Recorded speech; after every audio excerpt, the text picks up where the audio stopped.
Hey everyone, welcome back to the channel. It's raining today very heavily. I'd rather be outside jumping rope.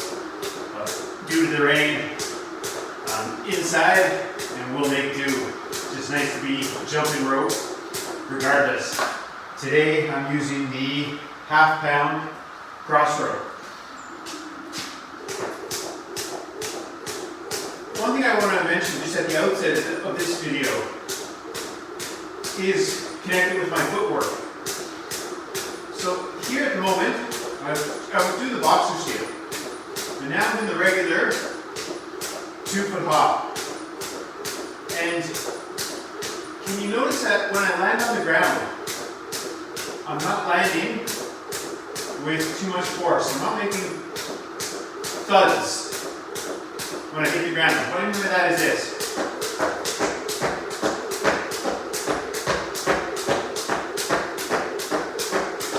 So if we contrast those two styles of footwork, when I was hopping, I was landing on the ground with minimal force, minimal thuds, not that loud. Contrast that with this one. So the jump height is very similar, but the approach to landing on the ground is far different. With the second technique, I'm slapping the front of my feet into the ground. Whereas with the other technique I demonstrated, where I was landing quietly on the ground, I was using the toes and balls of my feet as like shock absorbers. So when my toes hit the ground first, they absorb the impact, and then the rest of the foot, forefront of the foot, the balls of the feet follow, and they absorb the impact before springing back up. So the toes on the ground, toes and balls of the feet gently make contact with the ground, and then the balls of the feet absorb the rest of the impact. And some viewers often ask, is it okay if your heel makes contact with the ground? When you're jumping rope, under your body weight, your heels might gently tap the ground from time to time. And that is okay. Sometimes, depending on the particular move that you're doing, your body weight might cause your heel to get close to the ground, maybe just barely comes off the ground, or sometimes it might gently tap the ground. That's okay. That will happen from time to time. The key though is you don't want to be slapping your entire foot, the sole of your foot, against the ground, or landing with your heels. If the heel of your foot gently touches the ground from time to time, after your toes and balls of your feet absorb the impact, that's a different story. This is much different than this. So that's something to be aware of. Use your feet, the toes and the balls of your feet, the front part of your foot, as shock absorbers. You want to gently land on the ground before gently pushing off the ground. Okay? So like so.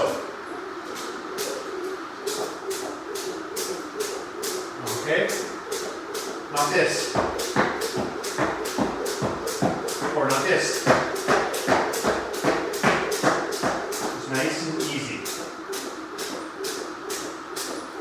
Okay, so that's something to keep in mind. Try to avoid unnecessary impact. That's something to keep in mind, especially if you're new to jumping rope. And I even see people who have been jumping rope for quite some time doing this, and you're just placing unnecessary force or impact on your body. So think of your feet, the toes and the balls of your feet, as shock absorbers. Try to land quietly. Even when you're doing more intense jump rope moves, which may involve jumping high off the ground, such as double unders. Just checking that light. I want to make sure I don't whack it. So here,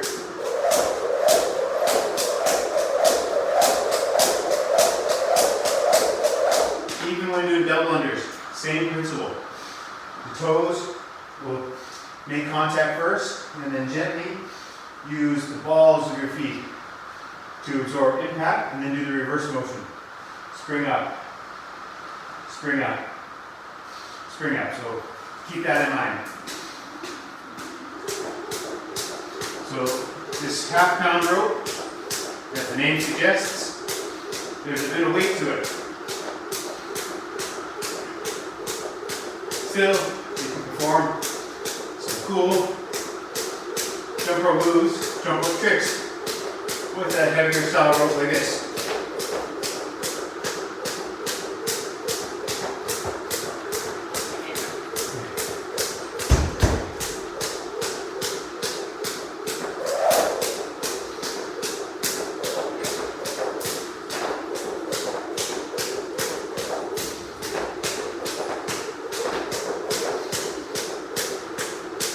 I don't know if you just noticed there, as I was jumping rope, sometimes if you wear baggier clothes, the rope can make contact with your clothes. So if you're learning how to jump rope, that might not be the most advisable thing to wear very loose-fitting clothing, because your technique could be good, but the rope is just getting caught on your clothing, and that can slow the rotation of the rope down.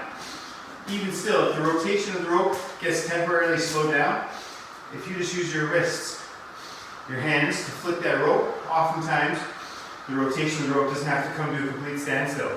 Sometimes the rope can make contact with your feet, but if you just give the rope a little bit of a flick, it won't come to a complete stop. You might not get stuck in your feet.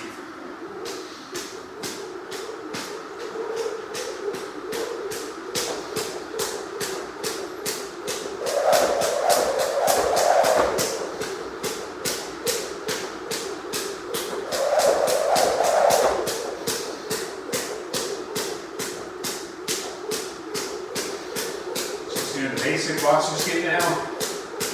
Staying light on the toes and balls of my feet.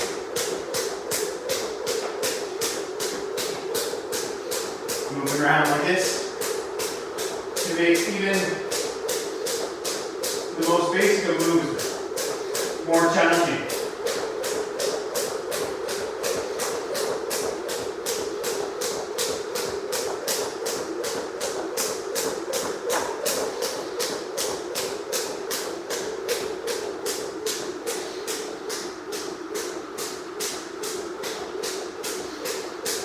So nice to jump rope. Such a fun form of exercise. It's almost like play. You have a lot of fun doing it, but you're getting so many health, fitness benefits from the activity. And as I was moving around in a circle there performing the boxer skip, as I got to about this point, as you may have heard, the rope started to spin a little bit more slowly. I started to rotate the rope a little bit more slowly. So that is a fantastic way to drop down the intensity.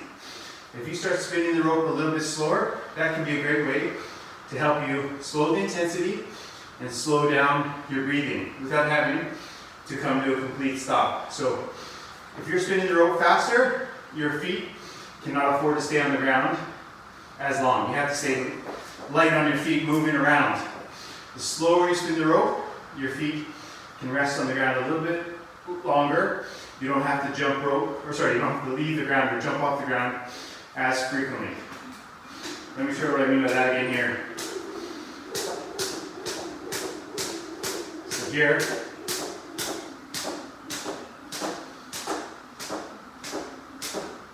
jumping the rope slowly, spinning the rope slowly.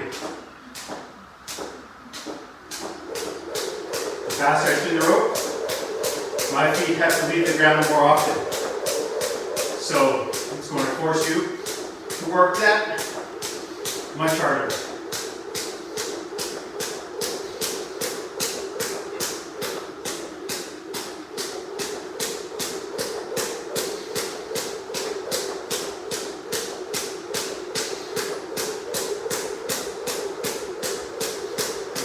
Run in place variation. Every once in a while, I throw an extra hop or two on one leg.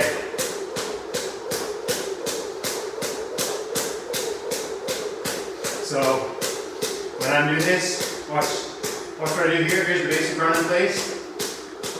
And I throw in a few extra hops on that right leg. So this left leg here is getting a breather. It's getting a bit of a rest. Now I do the opposite.